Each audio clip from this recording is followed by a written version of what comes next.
Vamos deixar de palhaçada, de pensamento tupiniquim. Fica aqui o meu protesto. O presidente demite esse incompetente que quer aparecer. Olá pessoal, eu sou o Thiago Lima e estamos começando mais um vídeo aqui nesse canal. Silas Malafaia, aqueles que é chamado por muitos aí de pastor Silas Malafaia, acabou surtando quando viu falar que poderia ocorrer aí a possibilidade de cobrar impostos sobre o dízimo. Vem com essa conversa fiada de que vai tributar dízimo. Cara, que absurdo, cara, que loucura, né, que a gente vive. Eu acho que quando fala de dízimos pra mim, eu realmente acho uma grande loucura, porque eu já peguei a Bíblia inteira para estudar e realmente entendi qual é o princípio, o contexto de dízimos e vi que isso não é para nós, gentios, debaixo da graça de Cristo. Isso era algo apenas para as 12 tribos de Israel, quando estavam debaixo da lei de Moisés, pois tinham um fundamento, tinha uma finalidade para que isso ocorresse. Eu vou falar um pouco sobre isso aqui no canal. Quero adiantar que tem uma apostila aí, como primeiro link na descrição, que é totalmente gratuita para você baixar, onde eu mesmo fiz, pegando o versículo, explicando e fazendo com que você possa enxergar aquilo que é a realidade sobre dízimos e também sobre ofertas, para que você não seja mais enganado por lobos devoradores, por cães gulosos, como esse cara aí está fazendo. Então, peço que você baixe, passe, compartilhe isso aí, é totalmente grátis, é só você baixar e tirar um tempinho para dar uma lida. Eu fiz, demorei um tempinho para fazer, mas acho que é muito valiosa aí para expandir o conhecimento. Eu vou dar uma olhada agora no vídeo do Silas Malafaia, porque eu quero falar algumas coisas para vocês aqui em cima disso. Quem fez isso, quem tentou, quem jogou isso no ar aí foi Marcos Sintra, ele vai citar ele também, mas que eu achei interessante, só que não é esse o caminho. O caminho principal não é fazer os caras pagarem e continuar a deixar as pessoas cegas, pagando por algo que não existe, alimentando uma mentira, entendeu? Pois entregar dízimos pensando que você está entregando dinheiro para Deus, para mim hoje em dia é uma grande loucura, né? Para sustentar templos religiosos que estão aí cheios de doutrinas mentirosas, onde existe a mentira, não existe Deus. Muitos falam, mas obras de caridade ajudam pessoas que estão nas drogas, pessoas com problemas. Sim, qualquer outra instituição pode fazer esse trabalho sem usufruir da mentira, sem usar o nome de Deus para mentir e sem usar o nome de Deus para causar enriquecimento ilícito para esses caras, ok? Então, isso é um assunto para outro vídeo, mas vamos analisar agora o que o Silas Malafaia falou. Eu vou fazer meu comentário e venho fazer uma explanação rápida sobre o dízimo, se você acha que é correto sustentar templos religiosos, empresas religiosas com dízimos ou com ofertas. Vamos lá. Silas Malafaia, o que ele tem para falar aí pra gente? Ele ficou extremamente revoltado, vamos ver. Olá, povo abençoado do Brasil. Não repara não que eu tô aqui no aeroporto de Brasília, você tá ouvindo algum barulho, não dá nem para me esperar chegar em casa. Ao me deparar com o seu Marcos Sintra, secretário da Receita Federal. Então a gente vê aí que o próprio Malafaia, quando ele escutou a notícia, ele não conseguiu nem chegar em casa. Ele parou lá no aeroporto mesmo, encostou numa parede ali e começou a gravar o vídeo, seja como for, porque ele não aguentou, cara. Surtou, não aguentou ouvir falar de imposto para dízimo. Vamos continuar. Não é nem inocente. Vem com essa conversa fiada de que vai tributar dízimo, que vai acabar com a imunidade tributária das religiões. Desculpa dar um pouco de risada, cara. Eu acho o Silas Malafaia muito engraçado, cara. Ele fica muito estressado, ele não passa nem um pouco da mansidão que ele deveria passar, mas quando a gente toca no bolso dele, cara, é impressionante. Todos os vídeos que eu tenho aqui do Silas Malafaia, nenhum deles ele quis dar strike no meu canal. Ele é o único que nunca tentou, assim, enfim, derrubar o canal. Mas sabe o que ele pede? Para que o vídeo que esteja monetizado passe para o canal dele, para que a monetização do vídeo, que de acordo com o que vem com as propagandas do YouTube, vão para o próprio Silas, né? Impressionante, cara. Vamos continuar. Deixa eu explicar uma coisa para vocês. A imunidade tributária é constitucional, não é isenção tributária, é imunidade. O governo federal, estadual e municipal não pode cobrar tributos de religiões, partidos políticos e sindicatos. Então perceba, né, que está tudo envolvido. A religião, a política, os sindicatos são comércios, cara. São, tipo assim, a gente tem dentro do Congresso Nacional a bancada evangélica. Para que aprovem algo que mexesse na Constituição, era necessário esses caras estarem votando. Então isso nunca vai acontecer. Então é algo que é basicamente impossível, né? Mesmo assim ele se revolta para jogar isso na cara do Marcos Sintra.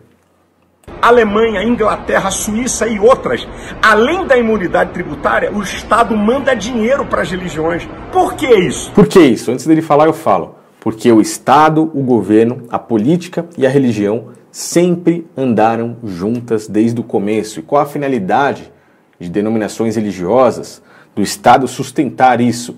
É porque se domina as pessoas, tanto pela política, e quando não conseguem, apelam para usar o nome de Deus para fazer aí uma lavagem cerebral e doutrinar as pessoas. O próprio Império Romano, quando estava em decadência, Constantino teve uma brilhante ideia. Viu que Roma tinha ali uma quantidade gigantesca de deuses pagãos, pessoas espalhadas adorando deuses, cada uma para um lado. E aí o que ele fez? Vou unificar todas as religiões em uma só, fazer uma religião universal. A palavra católica, se você não conhece, significa universal. E aí ele reuniu tudo aquilo, pegou preceitos judaicos, como o próprio dízimo, e também pegou ali ensinamentos do próprio Cristo. Naquela época, as pessoas que diziam que seguiam a seita do Nazareno, que seguiam verdadeiramente as ideias de Cristo, sem templo, sem dízimo, sem ofertas, sem seguir mais os preceitos judaicos, essas eram mortas, eram perseguidas, eram jogadas lá dentro do próprio Coliseu para que leões comessem essas pessoas. Essa é a realidade. E aí ele pensou, não, quantas pessoas estão seguindo esse Nazareno? Cada vez, por mais que matemos muitas delas, muito mais aparecem seguindo. Os apóstolos fizeram um grande trabalho. E aí o que acontece? Ele acaba virando o jogo. Agora, as pessoas que seguem esse Nazareno, as pessoas que seguem Mitra, o Deus Sol, serão uma única coisa. Mitra, comemorado no dia 25 de dezembro, vamos dizer agora que é esse Nazareno, Cristo, o nascimento dele é dia 25 de dezembro. Então a comemoração do Deus Sol agora também é a comemoração do nascimento de Cristo. E aí unificou tudo em uma religião universal. Sim, parece loucura, é duro ouvir isso de primeira, mas é a verdade. Vamos continuar, porque senão eu vou ficar falando aqui e o vídeo fica longo demais, mas essa é a realidade que as pessoas não enxergam. Política e religião sempre juntas, e a maçonaria, o qual o próprio Malafaia, eu já mostrei aqui em vídeos, faz parte, ela domina.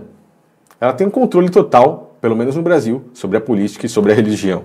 Porque eles entendem o papel social que as religiões desempenham e que o Estado não consegue. O que eu falei, o Estado não consegue. Quando o Estado não consegue fazer uma certa doutrinação, a religião vem ali usando o nome de Deus e fica tudo muito mais fácil. Outra coisa, sabe por que não se cobra tributos de entidades religiosas? Sabe por que não se cobra? Bitributação. A religião entra na parte de falar de bitributação, ele se arma completamente para defender aí o seu dízimo, o seu dinheirinho, né?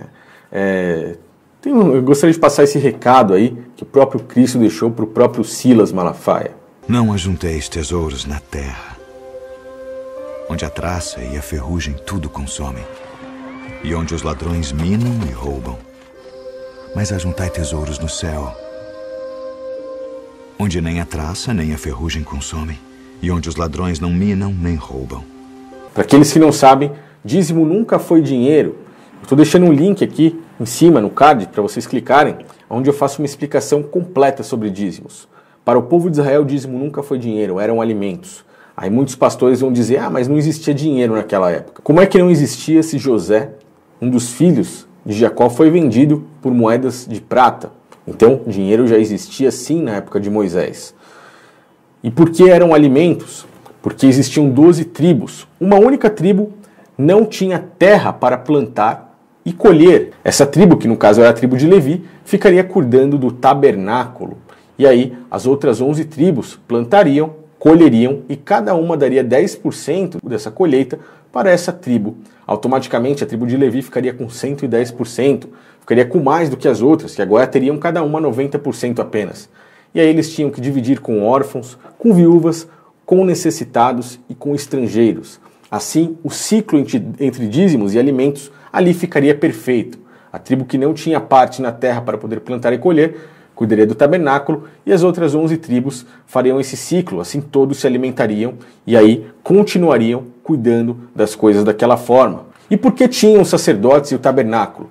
Pois, naquela época, para a remissão dos pecados, eles acreditavam que eram necessários fazer os sacrifícios de animais. E quando Cristo veio, Um único sacrifício feito de uma vez por todas, como está lá em Hebreus, não foi mais necessário o sacrifício de animais, nem mesmo um tabernáculo físico, que naquela época eles já tinham transformado em um templo físico.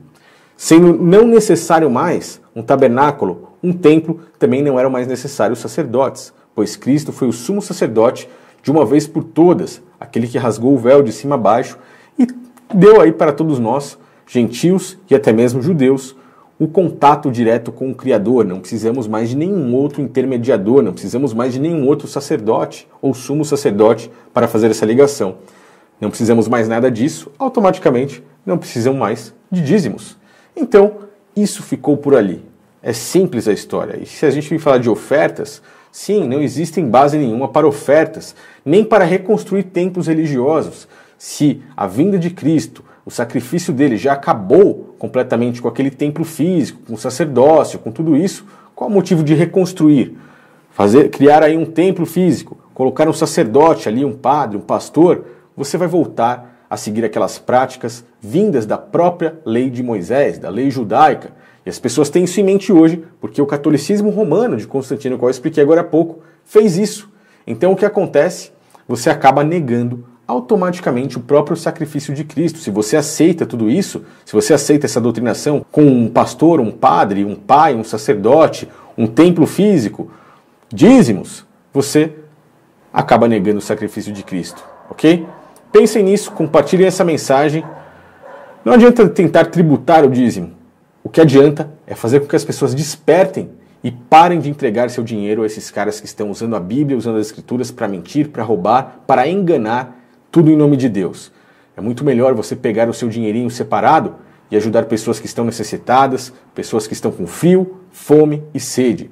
Pois esses sim são os pequeninos, o qual Cristo falou, e isso sim é o que contará no dia do grande julgamento.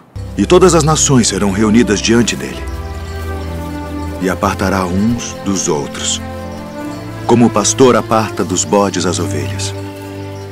E porá as ovelhas à sua direita, mas os bodes à esquerda. Então dirá o rei aos que estiverem à sua direita: Vinde, benditos de meu Pai, possuí por herança o reino que vos está preparado desde a fundação do mundo. Porque tive fome e destes-me de comer. Tive sede e destes-me de beber. Era estrangeiro e hospedastes-me. Estava nu e vestistes-me. Adoeci e visitastes-me. Estive na prisão e fostes me ver.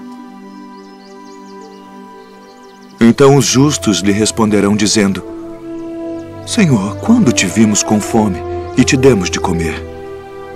Ou com sede e te demos de beber? E quando te vimos estrangeiro e te hospedamos, ou nu e te vestimos? E quando te vimos enfermo ou na prisão e fomos ver-te?